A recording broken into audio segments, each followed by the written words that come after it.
Segunda, 13 de abril. Jesus e a lei. Pergunta número 2.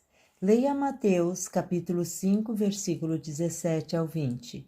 Capítulo 22, versículo 29. Capítulo 23, versículo 2 e 3. O que Jesus disse nesses contextos? Assinale V para verdadeiro ou F para falso. Letra A.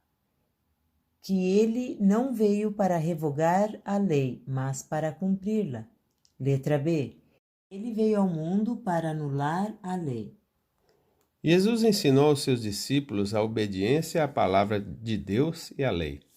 Não há de sua parte sequer um indício de dúvida acerca da autoridade ou relevância das Escrituras.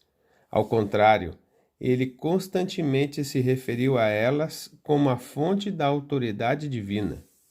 Aos saduceus ele disse: errais, não conhecendo as Escrituras nem o poder de Deus. Mateus 22, 29.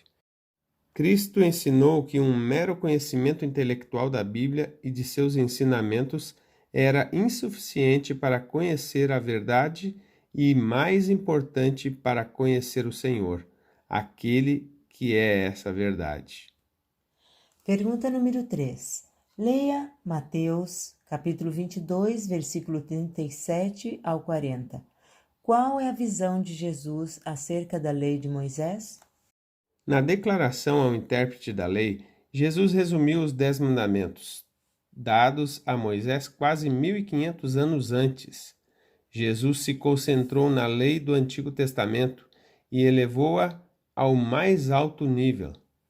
Muitos cristãos têm concluído erradamente que um novo mandamento foi dado nessa passagem e, portanto, de alguma forma, a lei do Antigo Testamento foi substituída pelo Evangelho do Novo Testamento.